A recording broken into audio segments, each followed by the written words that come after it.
What's happening, bunnies? Today we're looking at Dark Spirit to see how clutch a piece it really is in a 9 warrior build. This is a Rook 8 match. I won't let you know if we took the dub or not, but enjoy it, and if you do, don't forget to drop a like and hit the subscribe button. Check you in the gameplay. Alrighty, what's happening, bunnies? Let's have a look-see at this gameplay. This was a Rook 8 grind as we were pushing up towards Rook 9, so a bit backdated, but we have some really nice Rook 8 clips that I want to share with you guys. If we have a look-see here, I believe this is a warrior game. We'll have a look-see. We start off with Tusker, or Tusk Champion, and Tusk Champion's just a generally good piece to use early round. The potential for branching is high with this unit, and as you can see, we locked in that round because we picked up all 3 warriors, and based on what we have on the board now, our branching potential is really high. So we could go into beasts, we could go into beast warrior, beast druid, and there's also mage potential with the 3 warriors and the stone spirit, because that opens up spirit mage synergies for us as well. And if you look at what the other guys are playing, it's still pretty undecided. I definitely saw a divinity stone spirit, which means there's another mage comp that's going to be happening there. Some taboo witches, which is definitely potentially feathered happening, so that could be feathered assassin or feathered hunter. And I think when it's early rounds, if you're not going for a loose streak and you want to try and win early, warriors is a good option. Hunters is a good option if you're going with a strong front line of warriors, and also goblin mechs. Goblin mechs are always going to be strong. And as you can see, you've got poke on top there, also looking at a spirit mage type of comp. And we now have some knights on the bottom with 9 arts also starting. So different options, a lot of different comps going, but nothing heavy in terms of warriors. So that opens up the door for us quite nicely. Warriors is generally a contested comp. Almost consistently, I would say it's contested, but our shop has been providing quite a lot of nice units from a warrior perspective. So we don't have beast buff on yet, so we may as well throw in Swordman. Swordman's a really great unit early round as well, especially if we can get him to 2-star. He's going to carry for you quite nicely.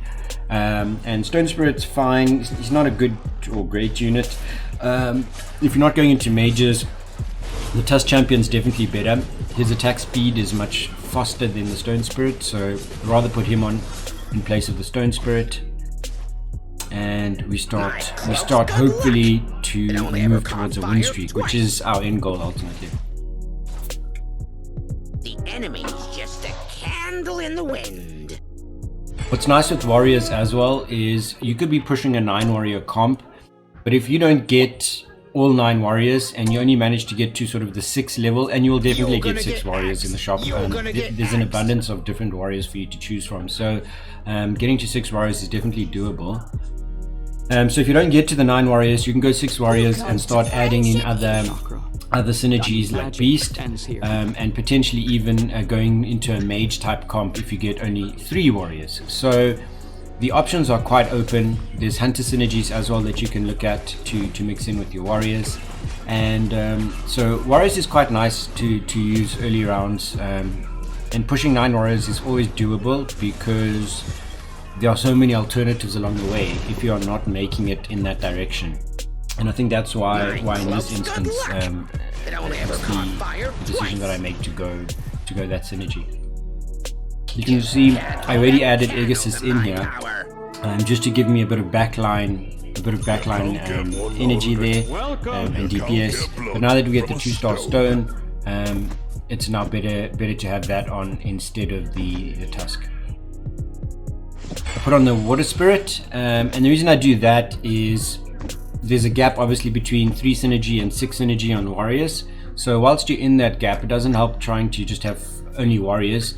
We have a spirit synergy that we can utilize, and water spirit is also quite strong early game with his ultimate, and so to have that synergy in there is also great, because we're going to turn some guys into stone, you'll see now our red axe gets turned into stone, and that's because of the synergy that they're running on their side. But we have the same synergy, so if we get some attacks off, that can really help us.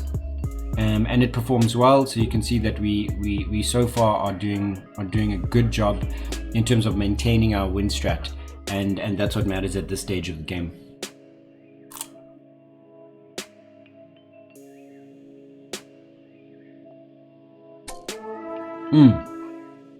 So we pick up the early werewolf, and werewolf is a key piece for warrior synergy and for beast warrior synergy, because with the tusk champion and the werewolf you already have your first two beasts.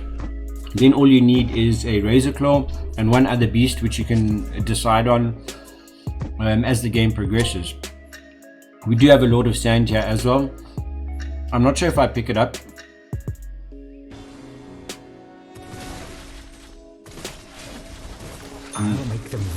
But I think the decision between Lord of Sand and Poisonous Worm comes down basically to mana. Poisonous Worm is an amazing unit, especially at a 2-star level. But without mana crystals, it can be quite slow to produce wards. So when you're choosing between Lord of Sand and the Poisonous Worm, it really comes down to those crystals. And at this stage, you'll see I do take the Lord of Sand, I do take the Unicorn, and it's because I'm still contemplating which direction I want to branch into. I'm not set on 9 warriors, I'm not set on warrior beast, I've still got a spirit synergy in there, so I'm keeping my options open at this stage. Also, a decision that I made here was to keep the swordman in instead of werewolf. Whether or not that was the right decision, I'm not sure. I think a lot of people will argue that the werewolf's stronger than the swordman. I think that at 1-star, werewolf's not that strong, really. And the swordman ult can be really clutch if it's a really close game. You'll see now, swordman's getting his ult off, and it does a lot of damage to a lot of surrounding units if he is positioned correctly. So once werewolf is 2-star, absolutely I'll throw him in. Or if I had, for example, a lesser warrior unit such as a 1-star stone spirit, I would definitely throw the werewolf in instead. But now we level up to 6, so it makes sense to get all 6 warriors on the board. We still have the option again to branch into any of those synergies that we referred to earlier, and that's why I'm keeping them all on the bench. It might make sense if we wanted to, we could get rid of the water spirit for now just to get to 10 econ, but we're picking up quite a lot of warriors here, so it all depends on when you're deciding between warrior, like full 9 warrior, or if you're going into a beast warrior sin. It'll be dependent on what pieces you pick up. So we have a Lord of Sand, we have a Unicorn. I think we got rid of the Lord of Sand to get our econ up. But picking up key warrior pieces, and here's a great example. We pick up a Doom. If you can get a Doom, if you can get a Pirate Captain, and obviously Werewolf. If you pick up one of those, maybe a Zerka.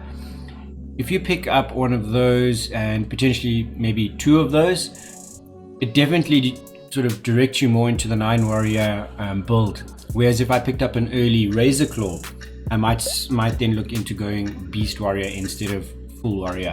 At this stage though, I mean, it's all about econing up now, so we are on a win streak, we want to maintain that win streak, so we will spend money where necessary for key pieces and try and ensure that our team is constantly strong, so we don't want to lose that win streak right now.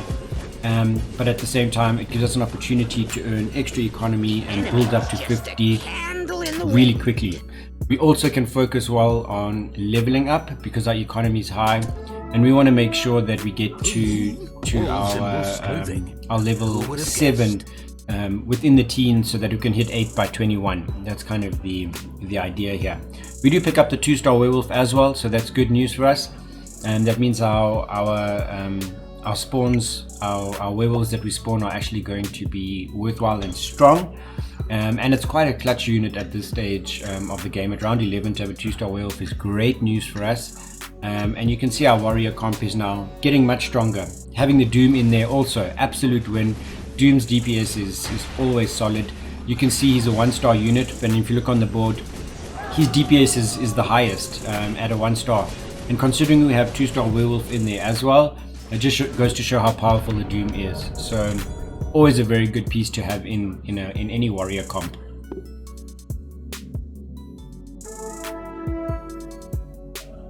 The ancestor. This war song needs more hell screams.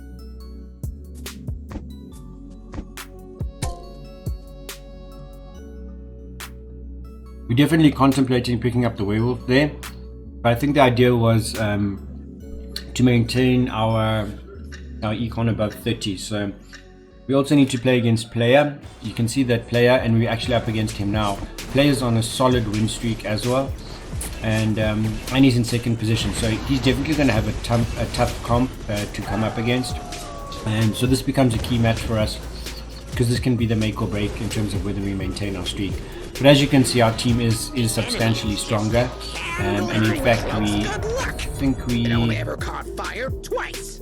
we didn't play him on his screen, but yeah, we definitely we would beat him on his screen and be able to end that streak. So very comfortable where we are at the moment. The team is strong, and that's what matters. So we just keep building up quality at this stage, and leveling up so we can get to 9 warriors. Now you can see a lot of the guys are actually playing econ quite nicely. You've got Luffy at the bottom, who should be doing lose streak, but you can see he's not on one. So but he's already at 50 econ, so that's good news for him. Mediocre also at 50 already, and we want to get to 50 as soon as we can. So we're up against Limbless now, and yeah, I think this should be a relatively straightforward one. He doesn't have quality of pieces, so although he's building feathered, the quality of his pieces isn't very high. He needs to get them to 2-star, and we have been a bit fortunate in getting some really great pieces early on, or at least multiples of those pieces, so that we get 2-star units and build up the quality of our warrior comp. And they just keep rolling in. So we have our second 2-star Stone Spirit, we have our second 2-star Red Axe, and that means potentially we can get really early 3-star units. And 3-star warriors at the early stage of the game will absolutely carry you. And that can be pretty much almost any 3-star warrior at round 14, round 15, round 16, all the way up to, I'd say, round 20 are going to be absolutely beasts to try and break through. We're up against Luffy, who's unfortunately on a lose streak at the bottom of the table now. And he's got feathered as well. I noticed he had a poisonous worm in there, so I'm not sure if he was looking potentially at like a beast druid type comp. I'm not entirely sure. And you can see we finally get to play against Player, and we beat him quite substantially on his board. So as it stands right now, our team is strong, and we need to just maintain that strength. War never changes. Okay, just a talking point here as well. God of War. Generally in a 9 warrior build, I don't use God of War so much, maybe in the early rounds, and then I'll replace him at a later stage. The reason I picked him up here is because he can become clutch, as we've watched from Chaos Squirrel's videos. He can become clutch against assassins if you put him backline in the later games. So I do keep him there just in case. And also, if I'm not running into my 9th warriors, so let's say for example I'm looking for a pirate captain and he's just not coming through, or potentially a rogue guard in the later game, and I'm not finding him, I can at least throw in the God of War just to get the 9 synergy until such time as I find one of those units. He's not going to be doing much work, but he'll at least help us get the synergy. So he's more of just a little wildcard piece that we'll keep in. If we do need extra econ at all, he's going to be the piece that we're going to sell. So he is there very temporarily, unless we get him to like a 3-star level quickly, in which case we could actually use him. For the tundra. Alright, so now we get 3 really nice pieces and we need to make decisions. So potentially, yeah, God of War will go. We because it'll make more sense to pick up the Zerka. We're not looking at 3-starring our werewolf at this stage, so the Zerka is going to be a far more useful piece for us if we can get him to 2-star, especially in the late game. And so we pick up the Zerka instead.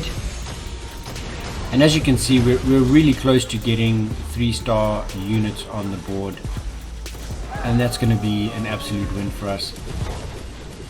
Storm Shaman's always a problem against a warrior team, and you can see that match there was really close. We could actually have lost this match quite easily, and that's Poker. Poker is now in 2nd position, and he's going to be one to watch out for as we progress through the game.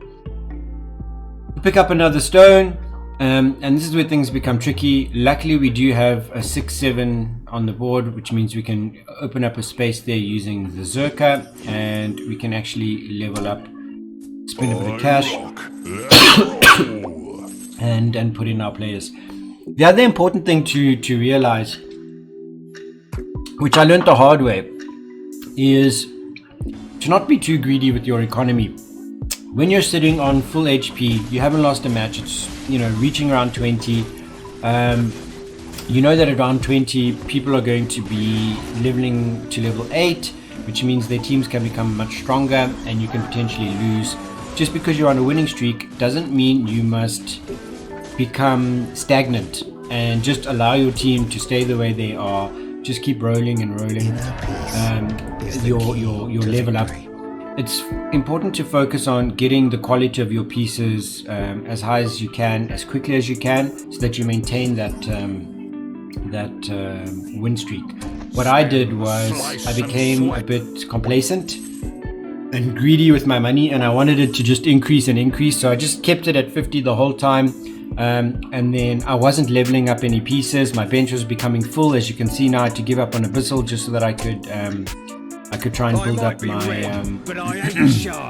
other units. I did pick up the Pirate Captain here, and the 3-star Stone Spirit, but I could have rolled down even to like 30 just to get really early round wins. As you can see now, we're up against mediocre, and we're probably going to lose this match simply because we didn't make changes to our team. We allowed it to become stagnant, and as a result, we didn't keep building up the strength of that team and maintain the win streak. We could have spent money and we could have had a team that was strong enough to win that round, but instead we lose the win streak, we lose the perfect game, and that's not a great position for us to be in. It doesn't mean we're going to lose the match all of a sudden, but it was a preventable situation if we weren't too greedy with our money. At that stage we could easily have rolled down to 30, maybe 3-star some of the units already, and we would have been in a completely different situation. Pick up our second 2-star. So we've got our first 3-star on the board now. We're very close to getting a 3-star red axe, and we pick up the Pirate Captain, which is really useful. Definitely a good move to replace the 1-star Swordman for the 1-star Pirate Captain, and we've got the Mana Crystal for him, so that's extremely good news for us. I'm hoping that we pick up a wooden shield, because the shield with the Kira Axe will give us Heaven's Gift. And in a warrior squad, especially when you've got a line formation, once they cluster around one of the other teams, that Heaven's Gift will actually hit all of your players, and that makes it a really strong comp when it's a warrior comp. So hoping we pick up one of those soon. It would be really awesome. Luffy going down to 1 HP. We pick up our Swordman, which now puts us on 2-star, and there was an Abyssal there. I'm not sure if we're going to pick that up, but it is a it is a creep round now, so probably won't spend too much bucks. But as you can see, we're still being a little bit greedy with our econ. We could have been rolling down at a previous stage, but I think the other thing we wanted to do was level up to level 8 at round 21. What we have done quite nicely is just spend 5 econ or 10 econ each round just to slowly build up towards level 8, so that when we get to round 21 we don't have to spend like 20 or 30 econ just to get there. We can actually just spend 5 econ and get to level 8. You'll see we're already on 19 out of 24, which means that next round will be 20 out of 24, and we'll only need to spend 5 econ to get to where we want to be. which gives us a lot of money to roll down with and build up the quality of our units. And that's exactly what we need to do now. So we pick up the swordman, we level up to level 8. We now have some 2-star units that we can throw onto the board, and a 2-star swordman, absolutely great piece to have. So a good choice there.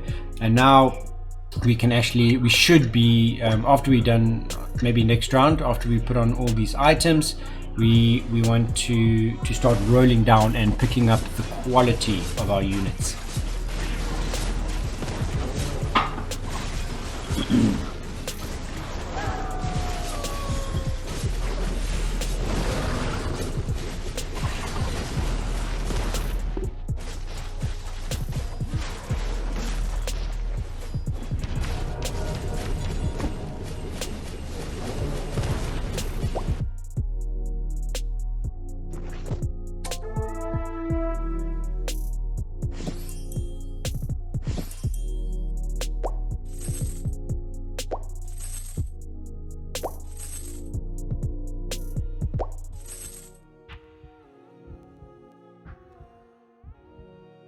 So this is another example of, are we being greedy here?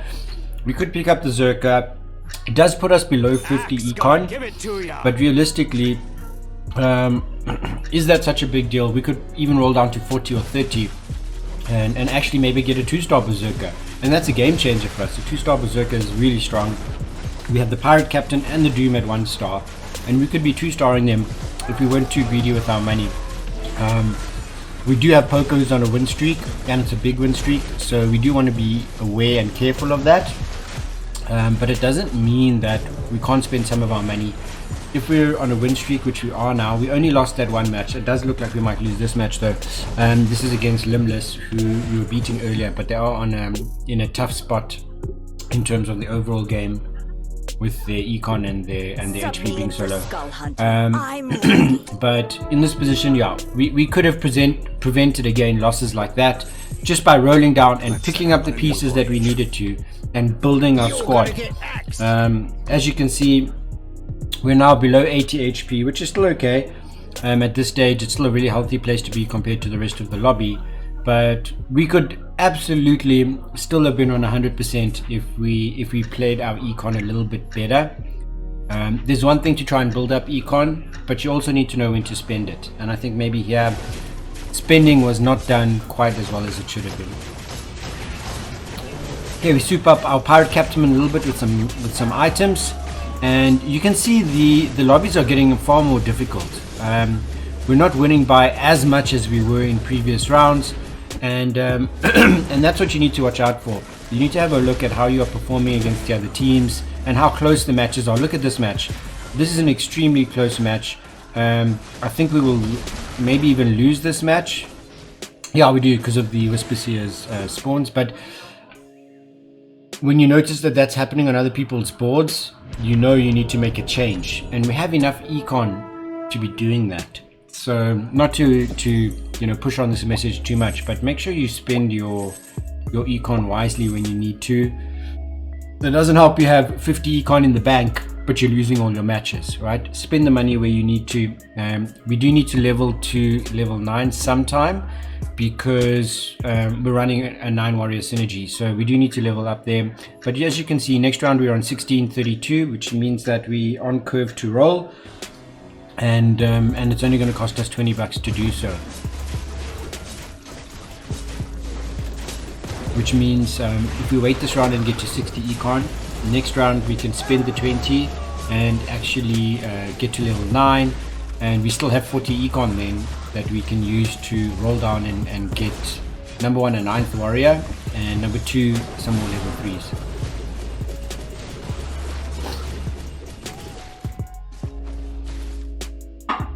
Okay, this is 9 arts. We're also facing Limbless on his board. And yeah, we're losing matches now as a result of the way we played our econ. We do beat Limbless on their board, and so they are knocked out. And we pick out some nice pieces from that. It's now Wild Wing, so we decide, which is maybe not the best move, but again, the way we've been so greedy with our econ, we decide to spend a little bit and just stick it up to 50. Keep it at 50 so that we don't spend too much on the creep round. You don't want to be spending too much on a creep round. But we do keep it at 50, so that's great news for us. It means I think we'll probably level up next round. It doesn't help spending all the money on leveling up on a creep round and then losing out on the potential interest that you would have gained.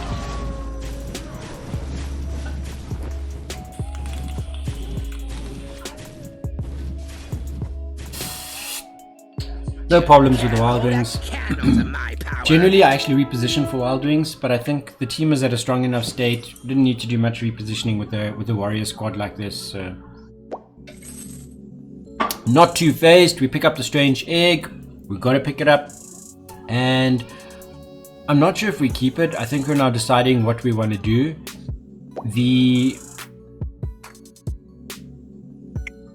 This is, yeah, again, we're being so greedy here. Yeah, we put this on the stone, so we get our Heaven's Gift. This is really important. Watch how, as the team wraps around another clustered squad, when Heaven's Gift kicks in, it actually affects everyone around that bend. And that's why it's so important to center that Heaven's Gift nicely, especially in a warrior squad. In a warrior squad. And this is player who we struggled against earlier, and we're now doing okay. 9 Arts as well. 9 Arts was beating us quite substantially, and we beat them now on their board. I think Heaven's Gift, huge item to have with warriors. It makes a substantial difference. And now we can pick up some items. We didn't pick up the Abyssal because our bench is full because we're pushing 3 stars too much. But we decide again to just stick at 50. And this is now becoming a patience game. We didn't level up to level 9, which I actually expected we would have done by now. And I think the reason we didn't is because we don't have a 9th piece to put on. We could put on one of the other 2-star units. A 2-star Swordman would be nice. Maybe 2 Berserkers, 2 Pirate Captains. That could have been useful. But I think we're playing more of a patience game. I think we had faith that the team would be able to pull through in the long run. As you see now, we're playing poker, and poker is on top of the board on a substantial win streak, and that's our first heavy loss. So we now need to start making changes, and this should be the wake-up call moment. This is where we should realize, okay, it doesn't help we have 60 econ and we're just losing our matches. Let's roll down and make this happen. My conquest is the Sea of Stars. Okay, so we weren't picking up pirates, we weren't picking up berserkers. So rather than have that 5 econ sitting on the bench in the form of an egg, use it. Those are key pieces. A 2-star pirate captain and a 2-star Zerker upgrade in 1 round is going to be an absolute game changer. So as you'll see now, our team is much stronger. We do face a really strong mage comp that has 2-star units as well as the helicopter, and we still managed to crush through them reasonably well, considering we are a warrior team and we should be weak against that mage setup. We do blast through them quite nicely. We also want to push 2-star Doom, because the 2-star Doom is a really useful unit. And just a heads up as well, if you manage to get a Rogue Guard and you have a 2-star Doom, make sure you put them both on the board, because the buff that your Doom gets by having the Rogue Guard on is absolutely overpowered at the moment. It's really strong, and you'll see the DPS meter. Watch your Doom Arbiter at a 2-star. Watch how he does once he's got the Rogue Guard buff compared to your other 2-star units. Unbelievably strong. Okay, so this is mediocre. I think again, yeah, same player, and this time he beats us. So RNG was on his side, but also he does a 3-star Flaming, and he's actually got a really strong setup there. So he's one we're going to need to watch out for. We're in a tough position now because we're up against Poker, who's on this huge win streak and he's not losing matches on his board.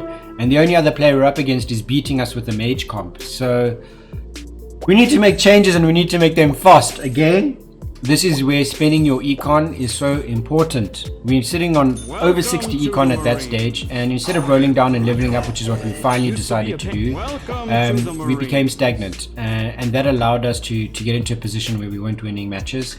It is Thunderhide, so you don't want to be spending too much money on a creep round, if any, but I think it was a crunch time for us. If we didn't get this right, we could actually have lost this match quite substantially, and have been out way earlier than where we are right now. This is also great. We pick up another Kira axe, and I'm not entirely sure. Yeah, we don't. Okay, I thought maybe we had another potential Heaven's Gift that we could use. But honestly, at this stage, I would roll down to 30. Pick up the Rogue Guard's great. If we have a 2-star red axe, I would probably swap that out for the Rogue Guard, or try and get to 10. I don't know why we took the Abyssal out. I think it would have made more sense. The 2-star Abyssal is stronger than the red axe, so I think I would have taken the red axe out. The Cave Clan synergy at this stage of the game is really not that relevant. I would rather have lost the Cave Clan synergy and kept the Abyssal on. Especially because he has Marine, and that means that potentially we can get some magic resistance if we find the right piece. But Rogue Guard is now on, so he's going to complement Doom quite nicely. And remember, our Doom is still, I believe, oh no, we've got our Doom at 2-star, so that's great news for us. If Rogue gets his ultimate off, our Doom becomes super powerful, and he will become probably our strongest unit at this stage.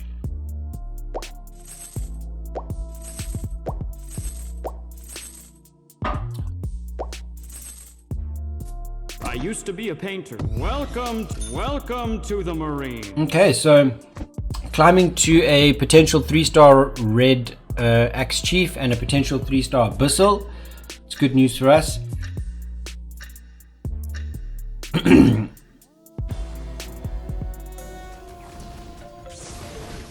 So the change in positioning, I changed position. You'll notice we were running the frontline warrior synergy.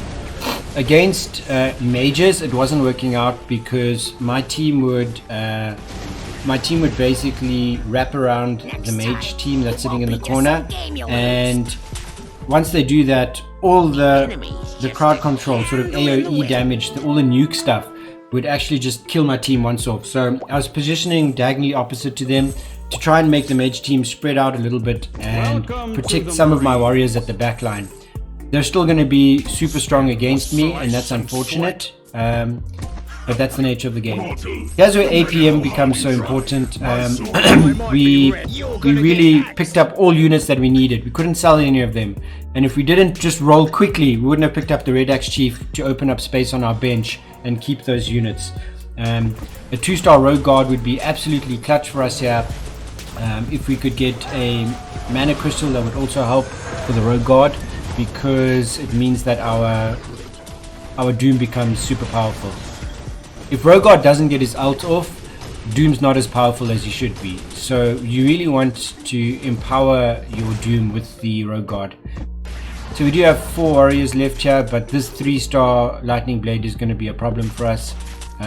We do manage to clutch, and that's all because of Doom. So good news for us there. And we're so close to so many 3-star units. Slice 100 push-ups. This is another APM type round, so even though we're low on econ, you've got to roll, you've got to get the 3-star units on the board, and also open up bench space. So we lose our beast synergy here, but we do pick up the 3-star Abyssal, and that's going to be key for us. You'll see now we need to reposition back to a, because we have the 3-star units in the front middle, we're actually okay to take a little bit of that impact that we would take from the mage rounds. So you'll see now the impact does hit us, but we still have our 3-star units alive, and that's going to help us push a little bit harder and get a little bit closer to beating this mage team. You'll see we did lose, but the degree to which we lost was much smaller because of our 3-star units, and we actually beat the other team on their screen, so that's good news. That's good news for us. A little bit of RNG there. We'll pick up this Tusk. We get our Swordman, and that's a 3-star Swordman as well, and a 3-star Tusk at the same time. So this is a little bit of nice high rolling for us. We'll definitely take that action. And you'll see I tried to click on the DPS stats there. I needed to understand, is the 3-star Tusk stronger than a 2-star Doom as an example, or a 2-star Werewolf, or a 2-star Pirate? Because those are all actually really strong units, and we need to understand if we're going to put him into the board, who are we going to take off? We need to remove someone, and potentially, now that I think about it, maybe the Werewolf, but it's a tough call to make, and that's why I think the DPS was such an important thing to understand there. I make an interesting call here, and that's to take off Rogard. I think the idea is that the 3-star Tusk is stronger than him at 1-star, but we do lose that potential buff for the Doom Arbiter if the ult goes off. What I did notice though in the last few rounds, Rogard was not getting his ult off, which means that Doom wasn't being as effective as he could be at a 2-star level, and maybe that's what influenced that decision. But I think you could have gone either way there. A 3-star Tusk is still a 3-star unit, and that can really make a big difference for us. So a little bit of high rolling has helped us, and we're up against Poker now, and you can see it's a completely different game. We've actually got warriors who are waiting in line because they can't even reach the corner there. So we're winning convincingly, and that's good news for us against a team like that.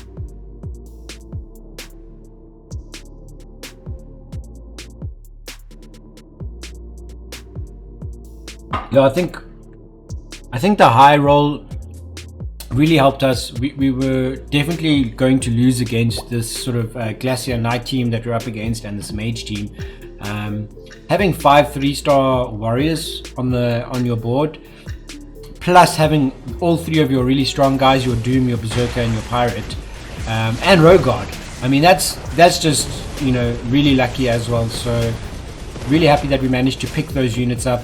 Even though the guys are nuking us hardcore, we have just too much power in the 3-star units. The quality of our pieces is just too high, and as a result, the guys are not managing to beat us, and we're actually beating both teams right now.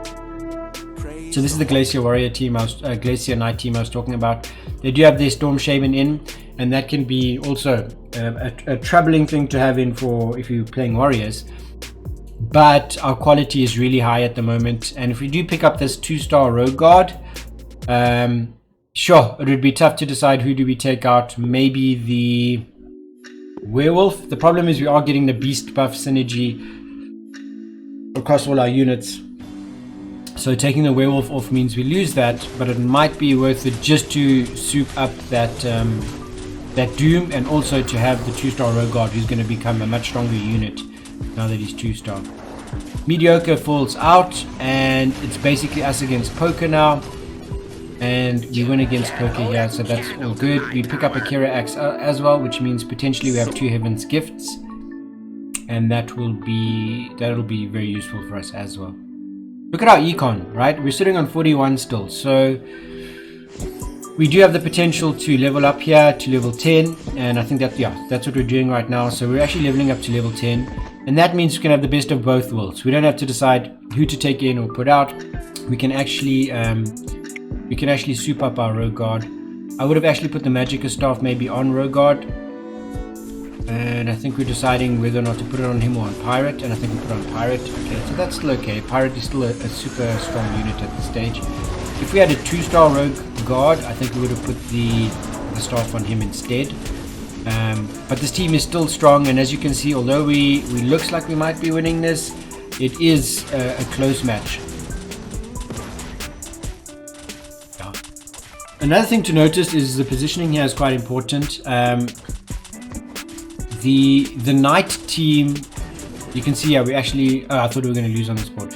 The Knight team is in the corner, and when you've got so many warriors and their range is so low, they only have like a one hit range, they're trying to wrap around, and once they get into the corner, you have a whole lot of pieces that actually can't reach and can't attack, so they become useless for a while, and that's not a position you want to be in, and that's why you'll see now. Okay, now I'm positioning for Glacier Clan, but in the next rounds, it's important that you try and force the knights to spread out a little bit so that your warriors can actually get into all the necessary places and manage to get DPS off.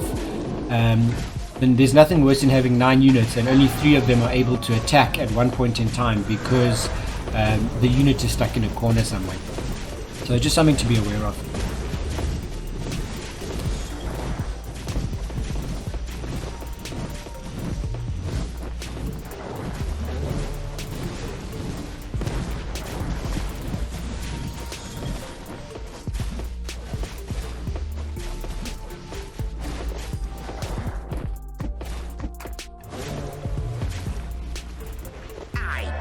You. Now I can afford a bigger candle. Okay, so there's a dark spirit. No good, no evil, only dark. So here's an interesting move. This is just to test whether or not the dark spirit's going to make a substantial difference. What it does give us is spirit synergy.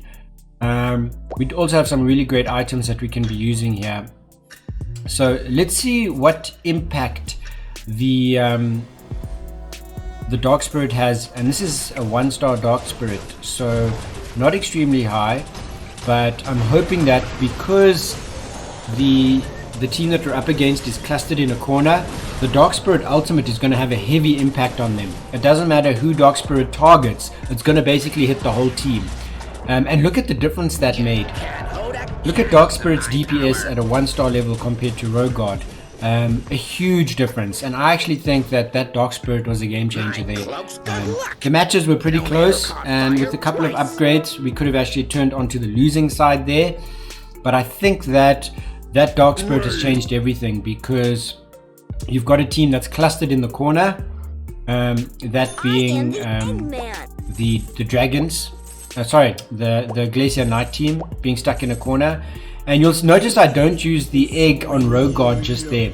I almost do, and then I think to myself, with the way that the Dark Spirit is going, it actually makes sense to maybe just scroll down or roll down and see if you can pick up a 2-star Dark Spirit.